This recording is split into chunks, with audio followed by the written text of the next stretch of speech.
ടുഡേയിലേക്ക് വിശദമായി. സൗദി അറേബ്യയിൽ എല്ലാ ഗാർഹിക തൊഴിലാളികളുടെയും ശമ്പളം ഡിജിറ്റൽ പ്ലാറ്റ്ഫോമുകൾ വഴി കൈമാറണം എന്ന നിയമം ജനുവരി 1 മുതൽ പ്രാബല്യത്തിൽ വരും. വിവിധ ഘട്ടങ്ങളായാണ് നിയമം നടപ്പാക്കുന്നത്.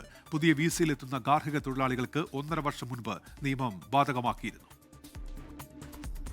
സൗദിയിലെ വീട്ടുവേലക്കാരും ഹൌസ് ഡ്രൈവർമാരും ഉൾപ്പെടെയുള്ള ഗാർഹിക തൊഴിലാളികൾക്ക് കരാർ പ്രകാരമുള്ള ശമ്പളം കൃത്യസമയത്ത് ലഭിക്കുന്നു എന്ന് ഉറപ്പുവരുത്തുന്നതിന്റെ ഭാഗമായാണ് നിയമം കൊണ്ടുവന്നത്. ഗാർഹിക തൊഴിലാളികളുടെ ശമ്പളം ബാങ്ക് അക്കൗണ്ട് ഉൾപ്പെടെയുള്ള ഔദ്യോഗിക ഡിജിറ്റൽ പ്ലാറ്റ്ഫോമുകൾ വഴി മാത്രമേ നൽകാവൂ എന്നാണ് മാനവ വിഭവശേഷി സാമൂഹ്യ വികസന മന്ത്രാലയത്തിന്റെ നിർദ്ദേശം. ഘട്ടങ്ങളായാണ് ഈ നിയമം നടപ്പിലാക്കുന്നത്. 2024 ജൂലൈ 1 മുതൽ പുതിയ വിസയിലെത്തുന്ന ഗാർഹിക തൊഴിലാളികൾക്ക് ഈ നിയമം ബാധകമാക്കിയിരുന്നു. 4-ൽ കൂടുതൽ തൊഴിലാളികളുള്ളവർക്ക് 2025 ജനുവരി മുതലും 3-ൽ കൂടുതൽ തൊഴിലാളികളുള്ളവർക്ക് 2025 ജൂലൈ മുതലും 2-ൽ കൂടുതൽ തൊഴിലാളികളുള്ളവർക്ക് 2025 ഒക്ടോബർ മുതലും ഇത് നിർബന്ധമാക്കി. 2026 ജനുവരി 1 മുതൽ ഒരാൾ മാത്രം ജോലി ചെയ്യുന്ന വീടുകളിലും ശമ്പളം ഡിജിറ്റലായി തന്നെ നൽകണം. ഇതോടെ എല്ലാ ഗാർഹിക തൊഴിലാളികൾക്കും ഈ നിയമത്തിന്റെ പരിരക്ഷ ലഭിക്കും. മന്ത്രാലയത്തിന്റെ മുസാനിദ് പോർട്ടൽ വഴിയോ ബാങ്ക് അക്കൗണ്ട് വഴിയോ STC പേ പോലുള്ള അംഗീകൃത ബാങ്കിംഗ് ആപ്പുകൾ വഴിയോ ശമ്പളം കൈമാറാവുന്നതാണ്. ചുരുക്കത്തിൽ ഇനി മുതൽ ഗാർഹിക തൊഴിലാളികൾക്ക് ശമ്പളം കൈപ്പറ്റാൻ ബാങ്ക് അക്കൗണ്ടോ ഡിജിറ്റൽ വാലറ്റോ നിർബന്ധമാണ്. നേരിട്ട് പണമായി ശമ്പളം നൽകുന്നത് ഒഴിവാക്കുകയാണ് ലക്ഷ്യം. ജലീൽ കണ്ണമംഗലം, 24 ജിദ്ദ. സൗദി അറേബ്യയുടെ വ്യവസായ മേഖലയിൽ വിപ്ലവകരമായ മാറ്റത്തിനൊരുങ്ങി ആഗോള ഇലക്ട്രിക് വാഹന ഭീമന്മാരായ ലൂസിഡ് മോട്ടോഴ്സ്. നിലവിലുള്ള അസംബ്ലിംഗ് യൂണിറ്റുകളിൽ നിന്ന് മാറി കാറുകൾ പൂർണ്ണമായും സൗദിയിൽ തന്നെ നിർമ്മിക്കാനുള്ള വൻ പദ്ധതി കമ്പനി ഔദ്യോഗികമായി പ്രഖ്യാപിച്ചു. കിങ് അബ്ദുള്ള ഇക്കണോമിക് സിറ്റി കേന്ദ്രീകരിച്ച് നിർമ്മിക്കുന്ന വാഹനങ്ങൾ വരും വർഷങ്ങളിൽ ലോകവിപണി കീഴടക്കുമെന്നാണ് പ്രതീക്ഷ. കേവലം അസംബ്ലിംഗ് എന്നതിനപ്പുറം എഞ്ചിൻ മുതൽ ബോഡി വരെ സൗദിയിൽ തന്നെ നിർമ്മിക്കുന്ന രീതിയിലേക്കാണ് ലൂസിഡ് മോട്ടോഴ്സ് മാറുന്നത്. പൂർണ്ണമായും സൗദിയിൽ നിർമ്മിക്കുന്ന വാഹനങ്ങൾ വൈകാതെ കമ്പനി പുറത്തിറക്കും. ജിദ്ദക്കടുത്ത റാബിഗിൽ കിങ് അബ്ദുള്ള ഇക്കണോമിക് സിറ്റിയിലെ നിർമ്മാണ സമുച്ചയത്തിൽ ഇതിനോടകം 8ഓളം പ്ലാന്റുകൾ സജ്ജമായി കഴിഞ്ഞു. ലൂസിഡ് മോട്ടോഴ്സിന്റെ അമേരിക്കയ്ക്ക് പുറത്തുള്ള ആദ്യത്തെ അന്താരാഷ്ട്ര നിർമ്മാണ പ്ലാന്റാണിത്. മിഡിൽ ഈസ്റ്റിലെ ആദ്യത്തെ ഇലക്ട്രിക് വെഹിക്കിൾ ഇന്നോവേഷൻ സെന്ററാണിത്. വിഷൻ 2030ന്റെ ഭാഗമായി സൗദി അറേബ്യയെ ലോകത്തിന്റെ നിർമ്മാണ ഹബ്ബാക്കി മാറ്റാനുള്ള നീക്കങ്ങൾക്ക് ലൂസിഡ് മോട്ടോഴ്സിന്റെ ഈ തീരുമാനം കരുത്തു പകരും. ഗൾഫ് രാജ്യങ്ങളിലെ വിപണി ലക്ഷ്യം വെക്കുന്നതിനൊപ്പം തന്നെ സൗദിയിൽ നിന്ന് യൂറോപ്പിലേക്കും അമേരിക്കയിലേക്കും വാഹനങ്ങൾ കയറ്റുമതി ചെയ്യാനും ലൂസിഡ് മോട്ടോഴ്സിന് പദ്ധതിയുണ്ട്. ഇലക്ട്രിക് വാഹന വിപണിയിൽ ചൈനയോടും അമേരിക്കയോടും മത്സരിക്കാൻ സൗദി അറേബ്യയെ പ്രാപ്തമാക്കുന്നതാണ് ഈ പുതിയ കാൽവെപ്പ്. ജലീൽ കണ്ണമംഗലം, 24 ജിദ്ദ. GCC വനിതാ 2020 ചാമ്പ്യൻഷിപ്പിൽ കിരീടം നേടി UAE. ഫൈനലിൽ ഒമാനെ 9 വിക്കറ്റിന് പരാജയപ്പെടുത്തിയാണ് UAEയുടെ കിരീട നേട്ടം. മസ്കറ്റിലെ ആമിറാത്ത് ക്രിക്കറ്റ് മൈതാനത്ത് നടന്ന മത്സരത്തിൽ ഒമാനെ 85 റൺസിന് തോൽപ്പിച്ചാണ് UAE ജയിച്ചത്. ആദ്യം ബാറ്റ് ചെയ്ത ഒമാൻ 20 ഓവറിൽ 7 വിക്കറ്റ് നഷ്ടത്തിൽ 84 റൺസ് നേടി. First of all, I'd like to thank Oman Cricket for hosting such a beautiful opportunity for all of us. We're playing after Bahrain bilateral series and it's wonderful to see 6 nations here, Bahrain, Saudi, Kuwait. മറുപടി ബാറ്റിംഗിനിറങ്ങിയ UAE 1 wicket മാത്രം നഷ്ടപ്പെടുത്തി 12.3 ഓവറിൽ 85 run എടുക്കുകയായിരുന്നു. I think it was an amazing tournament. Oman are great hosts. We love playing all our games at this amazing ground, great facilities, and I mean very welcoming people in Oman as well. GCC Women's Cup we have hosted now for the first time in Oman, where Oman played the final match with UAE. UAE won this game, but Oman played some phenomenal cricket as we see it. So overall cricket is growing manyfold, and cricket, Kerala and the GCC, there is a very nice bond, and that bond is tied by the Indian Ocean in the middle. UAEയുടെ captain Esha ഓസയെ final മത്സരത്തിലെ മികച്ച താരമായി തെരഞ്ഞെടുത്തു. ഒമാന് വേണ്ടി ഫിസ ജാവേദ് 17 റൺസുമായി top സ്കോററായപ്പോൾ UAEക്കായി കാറ്റി തോംസൺ 2 വിക്കറ്റ് നേടി. ഇഷ ഓസയും 21 റൺസ് വഴങ്ങി 2 വിക്കറ്റ് സ്വന്തമാക്കി. മറുപടി ബാറ്റിംഗിൽ UAEക്ക് വേണ്ടി സമേറ ദാർണിദർക്ക 38 റൺസ് നേടി പുറത്താകാതെ നിന്നു. തീർത്ത സതീഷ് 25 റൺസുമായി പുറത്താകാതെ വിജയത്തിൽ നിർണായക പങ്കുവഹിച്ചു. ഒമാനു വേണ്ടി പ്രിയങ്ക ബെൻഡോർസ 1 വിക്കറ്റ് നേടി. 24 മസ്കറ്റ്. അഹ്ലൻ ജിസാൻ 2025 എന്ന പേരിൽ സൗദിയിലെ ജിസാനിൽ KMCCയുടെ ആഭിമുഖ്യത്തിൽ ഇന്ത്യൻ കമ്മ്യൂണിറ്റി മെഗാ ഇവന്റ് സംഘടിപ്പിച്ചു. ജിദ്ദയിലെ Indian consul general Fahad Ahmed Khansuri ഉദ്ഘാടനം ചെയ്തു. ഇന്ത്യൻ കമ്മ്യൂണിറ്റിയുടെ വിദ്യാഭ്യാസ, സാമൂഹിക, സാംസ്കാരിക രംഗത്തെ ഉന്നമനത്തിന് ഇന്ത്യൻ കോൺസുലേറ്റിന്റെ എല്ലാവിധ പിന്തുണയും അദ്ദേഹം വാഗ്ദാനം ചെയ്തു. ഹത്തീൻ sports club vice chairman Ahmed bin Hassan അസ്ഹലി മുഖ്യാതിഥിയായിരുന്നു. KMCC ജിസാൻ വെൽഫെയർ വിംഗിന്റെ best social worker award Shamsu പൂക്കുട്ടൂരിന് കോൺസുൽ ജനറൽ കൈമാറി. ഓസ്ട്രേലിയയിൽ ഇന്ന് നാഷണൽ ഡേ ഓഫ് റിഫ്ലക്ഷൻ ആചരിക്കുന്നു. തീവ്രവാദി ആക്രമണത്തിന്റെ പശ്ചാത്തലത്തിൽ രാജ്യം ഒരാഴ്ചയായി ദുഃഖാചരണത്തിലായിരുന്നു. അതിനിടെ സർക്കാർ രാജിവെക്കണമെന്നാവശ്യപ്പെട്ട് പ്രക്ഷോഭത്തിനൊരുങ്ങുകയാണ് പ്രതിപക്ഷം. ഓസ്ട്രേലിയയിൽ നിന്നും സംഗീത ഗോപിനാഥ് തയ്യാറാക്കിയ റിപ്പോർട്ടിലേക്ക്. ഇന്ന് വൈകിട്ട് 6:47 ബോണ്ടായി ബീച്ച് ആക്രമണത്തിൽ ജീവൻ നഷ്ടപ്പെട്ടവരുടെ ഓർമ്മയ്ക്കായി രാജ്യം ഒരു നിമിഷം നിശ്ചലമാകും. കയ്യിലേന്തിയ മെഴുകുതിരി നാളത്തിന്റെ ദീപ്തിയിൽ മരണപ്പെട്ടവരോടുള്ള സ്നേഹവും കരുതലും പങ്കുവയ്ക്കപ്പെടും. അതോടൊപ്പം തന്നെ ഇരകളായവരുടെ കുടുംബത്തെയും ബന്ധുമിത്രാദികളെയും രാജ്യം ഒറ്റക്കെട്ടായി ചേർത്തു നിർത്തുന്ന ഒരു നിമിഷം. കരുണയുടെയും സ്നേഹത്തിന്റെയും കരുതലിന്റെയും പ്രതിഫലനമായ ദേശീയ ദിനമായാണ് ഓസ്ട്രേലിയ ഡിസംബർ 21 ഞായറാഴ്ച ആചരിക്കുന്നത്. ദുഃഖസൂചകമായി ദേശീയ പതാക പകുതി താഴ്ത്തിക്കെട്ടിയിരുന്നു. അതേസമയം ആൽബനീസ് സർക്കാരിന്റെ രാജി ആവശ്യപ്പെട്ട് റാലി നടത്താൻ പുട്ട് ഓസ്ട്രേലിയ ഫസ്റ്റ് എന്ന കുടിയേറ്റ വിരുദ്ധ സംഘടന അനുമതി തേടിയിരുന്നെങ്കിലും പൊതുസുരക്ഷയെയും സാമൂഹിക സൗഹാർദ്ദ അന്തരീക്ഷത്തെയും മുൻനിർത്തി പോലീസ് അനുമതി നിഷേധിച്ചു. എന്നിരുന്നാലും മെൽബണിലെ പാർലമെന്റ് മന്ദിരത്തിന്റെ മുന്നിൽ കോരിച്ചൊരിയുന്ന മഴയിലും ചെറിയ കൂട്ടം വലതുപക്ഷ അനുഭാവികൾ ഒത്തുകൂടിയിട്ടുണ്ട്. സിഡ്നിയിലും പ്രതിഷേധം നടക്കാൻ സാധ്യതയുണ്ടെന്നാണ് പോലീസ് വിലയിരുത്തൽ. എന്നാൽ 2 സംസ്ഥാനങ്ങളിലെയും സർക്കാരുകൾ പ്രതിഷേധ റാലിക്കെതിരെ നിലപാടെടുത്തിട്ടുണ്ട്. രാജ്യം നാഷണൽ ഡേ ഓഫ് റിഫ്ലക്ഷൻ ആചരിക്കുന്ന അതേ ദിവസം തന്നെ നടത്തുന്ന പ്രതിഷേധം തീർത്തും അനവസരത്തിലുള്ളതാണ് എന്നാണ് ജൂത കമ്മ്യൂണിറ്റിയുടെ വിലയിരുത്തൽ. ഓസ്ട്രേലിയയിലെ വേനൽക്കാലം ചൂടുപിടിക്കുന്നതോടൊപ്പം തന്നെ രാഷ്ട്രീയ അന്തരീക്ഷവും ചൂടുപിടിച്ചു വരുന്നുണ്ട്. 24 ന്യൂസിന് വേണ്ടി ഓസ്ട്രേലിയയിൽ നിന്നും സംഗീത ഗോപിനാഥ്. ഗൾഫ് ടുഡേയിലേക്ക് തിരികെ. കാലത്തെ അതിജീവിക്കുന്ന ചിരിയും ചിന്തയും ബാക്കിയാക്കി ശ്രീനിവാസൻ ഓർമ്മയിലേക്ക് മറഞ്ഞു. എറണാകുളം കണ്ടനാട്ട് വീട്ടുവിളപ്പിൽ ഔദ്യോഗിക ബഹുമതികളോടെയായിരുന്നു സംസ്കാരം. സാംസ്കാരിക മേഖലയെ സമ്പന്നമാക്കിയ അതുല്യ പ്രതിഭയ്ക്ക് കണ്ണീരോടെ കലാകേരളം വിട നൽകി. സിനിമയിലും ജീവിതത്തിലും ചിന്തയുടെയും നർമ്മത്തിന്റെയും മറ്റൊരു ഭൂഗോളം തീർത്ത പ്രതിഭ ഇനി നിത്യമായ ഓർമ്മ. വൻ ജനാവലിയെ സാക്ഷിയാക്കി ഓർമ്മകളുടെ ലോകത്തേക്ക് ശ്രീനിവാസൻ യാത്രയായി.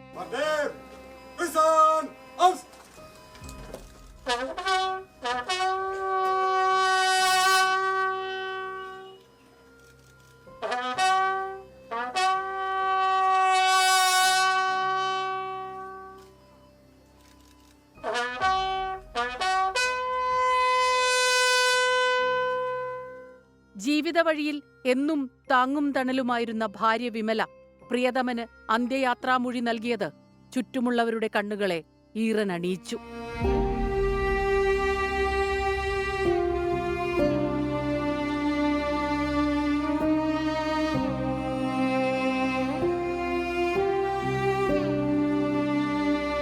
നിറമിഴികളോടെ മക്കളായ വിനീതും ധ്യാനും കൊച്ചുമകനും.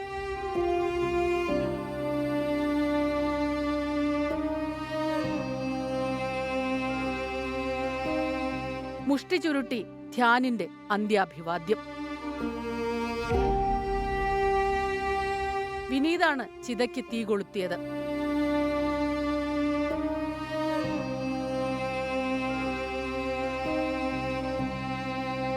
സിനിമാ രാഷ്ട്രീയ മേഖലയിലെ പ്രമുഖർ ഉൾപ്പെടെ ഇന്നും വസതിയായ പാലാഴിയിലേക്കെത്തിയത് ആയിരക്കണക്കിനു പേർ. ഇടത്തരക്കാരന്റെ വിഹ്വലതകൾ അവതരിപ്പിച്ച് സാധാരണക്കാരിൽ സാധാരണക്കാരനായി മടക്കം. ആരോടും മിണ്ടാതെ മിഴികളിൽ നോക്കാതെ മഞ്ഞിൽ മായുന്ന മൂകസന്ധ്യേ. 24 കൊച്ചി. ഇപ്പോൾ വരുന്നൊരു വാർത്ത. മലപ്പുറം പെരിന്തൽമണ്ണയിൽ നാട UDF ഹർത്താൽ. CPIM മുസ്ലിം ലീഗ് സംഘർഷത്തിനിടെ ലീഗ് ഓഫീസിന് നേരെ കല്ലേറുണ്ടായതിൽ പ്രതിഷേധിച്ചാണ് ഇപ്പോൾ ഹർത്താലിന് ആഹ്വാനം ചെയ്തിരിക്കുന്നത്. ഗൂഗിൾ കെ വേണുഗോപാലുണ്ട് മലപ്പുറത്ത് നിന്ന്. ഗൂഗിൾ, നിലവിൽ ഏതെങ്കിലും തരത്തിലുള്ള സംഘർഷാവസ്ഥയുണ്ടോ? എന്തൊക്കെയാണ് വിവരങ്ങൾ? ഉന്മേഷ്, ഇപ്പോൾ സംഘർഷാവസ്ഥയില്ല. മുസ്ലിം ലീഗ് പ്രവർത്തകർ പെരിന്തൽമണ്ണയിൽ റോഡ് ഉപരോധിച്ചിരുന്നു. അവരൊക്കെ ഇപ്പോൾ പിഴിഞ്ഞു പോയിട്ടുണ്ട്. അതിനുശേഷമാണ് നാളെ രാവിലെ 6 മുതൽ വൈകിട്ട് 6 വരെ ഹർത്താൽ നടത്താൻ തീരുമാനിച്ചത്. പെരിന്തൽമണ്ണ നിയോജക മണ്ഡലത്തിലായിരിക്കും UDFന്റെ ഹർത്താൽ നടത്തുക.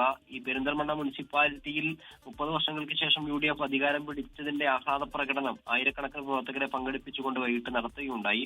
ആ സമയത്ത് CPM പ്രവർത്തകരുടെ ഓഫീസിന് CPM ഓഫീസ് ആക്രമിച്ചു എന്ന് ആരോപിച്ചുകൊണ്ട് CPM പ്രവർത്തകർ സംഘടിച്ചെത്തുകയും മുസ്ലിം ലീഗിന്റെ ഓഫീസ് തകർക്കുകയും ഒക്കെ ചെയ്തിരുന്നു. പിന്നീട് അവിടെ മണിക്കൂറുകളോളം സംഘർഷാവസ്ഥ ഉണ്ടായിരുന്നു. പോലീസൊക്കെ ഇടപെട്ടിട്ടാണ് ഈ പ്രശ്നം പരിഹരിച്ചിട്ടുണ്ടായിരുന്നത്.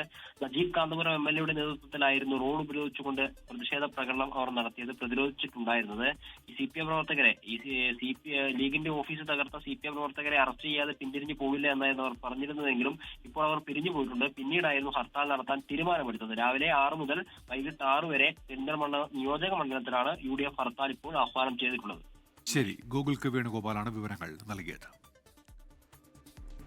ശബരിമല സ്വർണ്ണക്കൊള്ളയിൽ Chennai smart creation CEO Pankaj ഭണ്ഡാരിയുടെയും ബെല്ലാരിയിലെ ജ്വല്ലറി ഉടമ ഗോവർദ്ധന്റെയും പങ്ക് വിവരിച്ച് SITയുടെ റിമാൻഡ് റിപ്പോർട്ട്. പ്രതികളിൽ നിന്നും സ്വർണം കണ്ടെടുത്തെന്നും കുറ്റം മറയ്ക്കുന്നതിൽ ഇവർക്ക് പങ്കുണ്ട് എന്നുമാണ് റിപ്പോർട്ട്. അതേസമയം തിരുവിതാംകൂർ ദേവസ്വം ബോർഡ് മുൻ അംഗങ്ങളായ KP ശങ്കരദാസ്, N വിജയകുമാർ എന്നിവരെ കേസിലുടൻ ചോദ്യം ചെയ്യും. അറസ്റ്റിലായ smart creation CEO Pankaj Bhandari, ബെല്ലാരിയിലെ റൊദ്ദം ജ്വല്ലറി ഉടമ ഗോവർദ്ധൻ എന്നിവർക്ക് ശബരിമല സ്വർണ്ണക്കൊള്ളയിലും കൃത്യം മറയ്ക്കുന്നതിലും പങ്കുണ്ടെന്നാണ് SIT കണ്ടെത്തൽ. 2 പേരിൽ നിന്നും സ്വർണം കണ്ടെത്തിയിട്ടുണ്ട്. സ്മാർട്ട് ക്രിയേഷൻസിൽ നിന്നും വേർതിരിച്ചെടുത്ത സ്വർണത്തിൽ 150 ഗ്രാം പണിക്കൂലിയായി വാങ്ങിയെന്നാണ് വിലയിരുത്തൽ. ഗോവർദ്ധന്റെ ബെല്ലാരിയിലെ ജ്വല്ലറിയിൽ നിന്നും 470 ഗ്രാം സ്വർണവും കണ്ടെത്തി. സ്വർണം കയ്യിൽ കിട്ടിയപ്പോൾ കുറ്റബോധം തോന്നിയെന്നും പരിഹാരമായി ശബരിമലയിൽ സ്പോൺസർഷിപ്പിലൂടെ അന്നദാനത്തിനും മാളികപ്പുറത്ത് മാല വാങ്ങാനുമായി 20 ലക്ഷം രൂപ നൽകിയാൽ മതിയെന്നും ഉണ്ണികൃഷ്ണൻ പോറ്റി പറഞ്ഞതായി ഗോവർദ്ധൻ മൊഴി നൽകിയിട്ടുണ്ട്. പണം നൽകിയതിന്റെ തെളിവുകളും ഗോവർദ്ധൻ SITക്ക് നൽകി. സ്വർണം സ്മാർട്ട് ക്രിയേഷൻസിൽ നിന്നും ഗോവർദ്ധന്റെ കൈവശമെത്തിച്ച കൽപേഷിനെ വീണ്ടും ചോദ്യം ചെയ്യും. കൊള്ളയടിച്ച സ്വർണം ആർക്കൊക്കെ കൈമാറിയെന്നതിൽ വ്യക്തതയുണ്ടാക്കാൻ ഇരുവരെയും വിശദമായി ചോദ്യം ചെയ്യാനും നീക്കം ആരംഭിച്ചിട്ടുണ്ട്.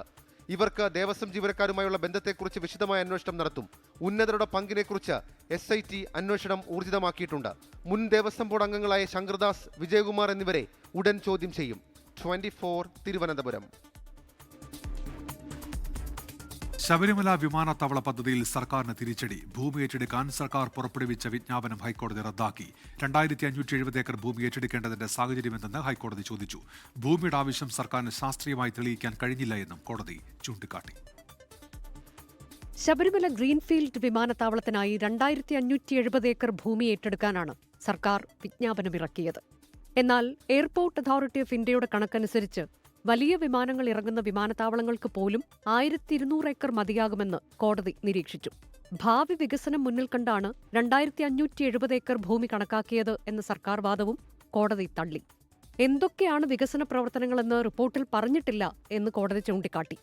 സാമൂഹികാഘാത പഠനത്തിലും കാര്യമായ ഗൗരവം പുലർത്തിയില്ല. ഭൂമിയുടെ കൃത്യമായ അളവ് നിർണ്ണയിക്കാൻ പുതിയ സോഷ്യൽ ആഘാത പഠനം നടത്തണമെന്ന് കോടതി നിർദ്ദേശിച്ചിട്ടുണ്ട്. 24 കൊച്ചി.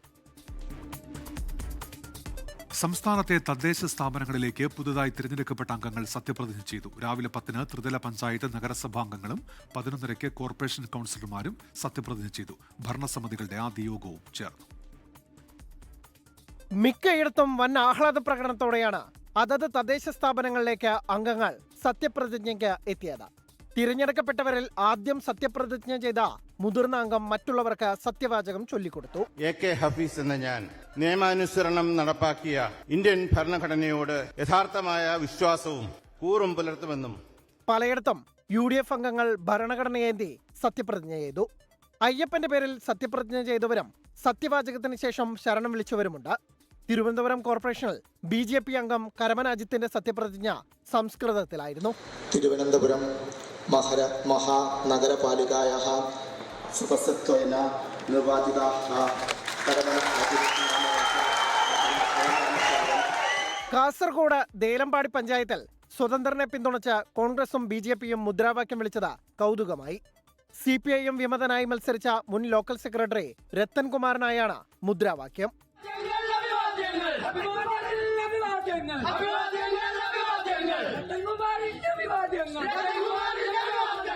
രത്തൻകുമാർ മത്സരിച്ച വാർഡിൽ കോൺഗ്രസും BJPയും സ്ഥാനാർത്ഥികളെ പിൻവലിച്ചിരുന്നു. ആദ്യം സത്യപ്രതിജ്ഞ ചെയ്ത അംഗത്തിന്റെ അധ്യക്ഷതയിലായിരുന്നു ആദ്യ ഭരണസമിതി യോഗം. മേയർ, നഗരസഭാ ചെയർമാൻ സ്ഥാനത്തേക്കുള്ള തിരഞ്ഞെടുപ്പ് വെള്ളിയാഴ്ചയാണ്. ത്രിതല പഞ്ചായത്തുകളിലേക്കുള്ള അധ്യക്ഷന്മാർ ആരെന്ന് ശനിയാഴ്ച അറിയാം. സത്യപ്രതിജ്ഞ ചടങ്ങിനിടെ തൃശൂർ ചേലക്കര ഗ്രാമപഞ്ചായത്തിൽ സരിത പ്രഭാകരൻ എന്ന അംഗം കുഴഞ്ഞു വീണു. ആലപ്പുഴ കണ്ടല്ലൂർ പഞ്ചായത്തിൽ സത്യപ്രതിജ്ഞ ചടങ്ങിനിടെ CPIM പ്രവർത്തകൻ കുഴഞ്ഞു വീണ് മരിച്ചു. കണ്ടല്ലൂർ സ്വദേശി മനോഹരൻ പിള്ളയാണ് മരിച്ചത്. 24 കൊച്ചി. തിരുവനന്തപുരം കോർപ്പറേഷനിൽ സത്യപ്രതിജ്ഞ ചെയ്ത കൗൺസിലർമാർ. കോർപ്പറേഷന്റെ ആദ്യ കൗൺസിൽ യോഗത്തിന് മുൻപ് BJP പ്രവർത്തകർ ഗണഗീതം പാടി. കോർപ്പറേഷൻ ഭരണം ഉറപ്പിച്ച BJPയിൽ മേയർ, ഡെപ്യൂട്ടി മേയർ ആരാകുമെന്ന ആകാംക്ഷ തുടരുകയാണ്. നന്ദൻകോട് വാർഡിൽ നിന്ന് തിരഞ്ഞെടുക്കപ്പെട്ട മുതിർന്ന അംഗം UDFന്റെ KR ക്ലീറ്റസിന് ജില്ലാ കളക്ടർ അനുകുമാരി സത്യവാചകം ചൊല്ലിക്കൊടുത്തു. പിന്നാലെ KR ക്ലീറ്റസ് ബാക്കി 99 കൗൺസിലർമാർക്കും സത്യവാചകം ചൊല്ലിക്കൊടുത്തു. 50 വാർഡുകൾ വിജയിച്ച് കോർപ്പറേഷൻ ഭരണമുറപ്പിച്ച NDAയിൽ നിന്ന് മേയർ സ്ഥാനത്തേക്ക് പരിഗണിക്കപ്പെടുന്ന VV രാജേഷും R ശ്രീലേഖയും കരമന അജിത്തും സത്യപ്രതിജ്ഞ ചെയ്തു. തിരുവനന്തപുരം മുനിസിപ്പൽ കോർപ്പറേഷനിലെ കൗൺസിലറായി തിരഞ്ഞെടുക്കപ്പെട്ട അഡ്വക്കേറ്റ് VV രാജേഷ് എന്ന ഞാൻ നിയമാനുസരണം നടപ്പാക്കിയ ഇന്ത്യൻ ഭരണഘടനയോട് യഥാർത്ഥമായ വിശ്വാസവും കൂറും പുലർത്തുമെന്നും ഔദ്യോഗിക കർത്തവ്യങ്ങൾ യഥാവിധിയായും വിശ്വസ്തയോടും എൻ്റെ പരമാവധി കഴിവും അറിവും വിവേചന ശക്തിയും ഉപയോഗിച്ചുകൊണ്ടും നിർവഹിക്കുമെന്ന് ഈശ്വര നാമത്തിൽ സത്യപ്രതിജ്ഞ ചെയ്യുന്നു. സംസ്കൃതത്തിലായിരുന്നു കരമന അജിത്തിന്റെ സത്യപ്രതിജ്ഞ. 29 സീറ്റോടെ പ്രതിപക്ഷത്തായ LDF കൗൺസിലർമാരും സത്യപ്രതിജ്ഞ ചെയ്ത് ചുമതലയേറ്റു. ഭയശങ്കയോ മമതയോ വാത്സല്യമോ വിദ്വേഷമോ കൂടാതെ ഞാൻ എൻ്റെ ഔദ്യോഗിക കർത്തവ്യങ്ങൾ യഥാവിധിയായും വിശ്വസ്തയോടും എൻ്റെ പരമാവധി കഴിവും അറിവും വിവേചന ശക്തിയും ഉപയോഗിച്ചുകൊണ്ട് നിർവഹിക്കുമെന്ന് ദൃഢപ്രതിജ്ഞ ചെയ്യുന്നു. 19 സീറ്റുകളോടെ നില മെച്ചപ്പെടുത്തിയ UDF കൗൺസിലർമാർ ഭരണഘടന ഉയർത്തിക്കാട്ടിയാണ് സത്യപ്രതിജ്ഞ ചെയ്തത്. Advocate K. ശബരിനാഥൻ എന്ന ഞാൻ നിയമാനുസരണം നടപ്പാക്കിയ ഇന്ത്യൻ ഭരണഘടനയോട് എന്റെ പരമാവധി കഴിവും അറിവും വിവേചന ശക്തിയും ഉപയോഗിച്ചുകൊണ്ടും നിർവഹിക്കുമെന്ന് ഈശ്വരനാമത്തിൽ സത്യപ്രതിജ്ഞ ചെയ്യുന്നു. ആദ്യ കൗൺസിൽ യോഗം ചേരുന്നതിന് മുൻപ് BJP പ്രവർത്തകർ ഗണഗീതം പാടി.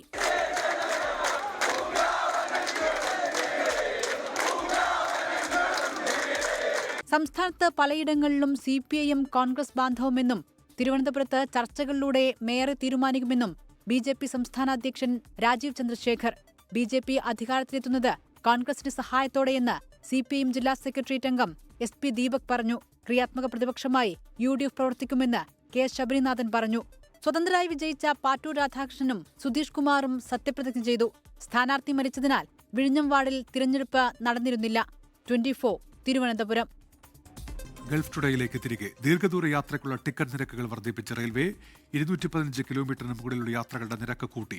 വർധന ഈ മാസം 26-ന് പ്രാബല്യത്തിൽ വരും. ബജറ്റിന് ആഴ്ചകൾക്ക് മുൻപ് നിരക്ക് വർദ്ധിപ്പിച്ചത് അസംബന്ധം എന്നാണ് കോൺഗ്രസ് വക്താവ് പവൻ ഖേരയുടെ പ്രതികരണം. പ്രതിവർഷ വരുമാനം 600 കോടി രൂപയാക്കി ഉയർത്താൻ ലക്ഷ്യമിട്ടാണ് ടിക്കറ്റ് വർധന നടപ്പിലാക്കുന്നുവെന്നാണ് കേന്ദ്ര റെയിൽവേ മന്ത്രാലയത്തിന്റെ വിശദീകരണം. പുതുക്കിയ നിരക്കുകൾ പ്രകാരം non-AC കോച്ചുകളിൽ 500 കിലോമീറ്റർ വരെ സഞ്ചരിക്കുന്ന യാത്രക്കാർ 10 രൂപ അധികമായി നൽകേണ്ടി വരും. 215 കിലോമീറ്ററിന് മുകളിലുള്ള യാത്രയ്ക്കാണ് വർധന. ഓർഡിനറി ക്ലാസുകളിലെ യാത്രാ നിരക്ക് 1 പൈസയായി വർദ്ധിപ്പിച്ചു. AC ക്ലാസുകളിലെ ടിക്കറ്റ് വർധന 2 പൈസ. 215 കിലോമീറ്റർ വരെയുള്ള യാത്രകൾക്ക് നിരക്ക് വർധനവുണ്ടാകില്ല. ഈ മാസം 26 മുതൽ റെയിൽവേ നിരക്ക് വർധന പ്രാബല്യത്തിൽ വരും. ലോക്കൽ ട്രെയിൻ യാത്രയ്ക്കുള്ള നിരക്ക് വർദ്ധിപ്പിച്ചിട്ടില്ലെങ്കിലും ദീർഘദൂര യാത്രകൾക്കായിരിക്കും കൂടുതൽ ചിലവ് വരിക. വർഷങ്ങളായി ഇൻപുട്ട് ചിലവ് വർദ്ധിപ്പിച്ചിട്ടും 2018 മുതൽ ചരക്ക് നിരക്കുകൾ പരിഷ്കരിച്ചിട്ടില്ലെന്ന് റെയിൽവേ മന്ത്രാലയം ഔദ്യോഗികമായി വ്യക്തമാക്കിയിരുന്നു. 24 ഡൽഹി. തൊഴിലുറപ്പ് പദ്ധതിക്ക് പകരമായി കേന്ദ്രം കൊണ്ടുവന്ന VBG റാംജി ബില്ലിന് രാഷ്ട്രപതിയുടെ അംഗീകാരം. ഇതോടെ ബിൽ നിയമമായി മാറി. കഴിഞ്ഞയാഴ്ചയാണ് ബിൽ പാർലമെന്റ് പാസാക്കി രാഷ്ട്രപതിയുടെ അംഗീകാരത്തിന് അയച്ചത്. ബിൽ അവതരണത്തിനിടെ പ്രതിപക്ഷം വലിയ പ്രതിഷേധമുയർത്തിയിരുന്നു. വേതനത്തിന്റെ 60% കേന്ദ്രവും 40% സംസ്ഥാന സർക്കാരുകളും വഹിക്കണം എന്നാണ് പുതിയ നിയമത്തിലെ പ്രധാന വ്യവസ്ഥ. ഇതോടെ ബുള്ളറ്റിൻ പൂർത്തിയാകുന്നു.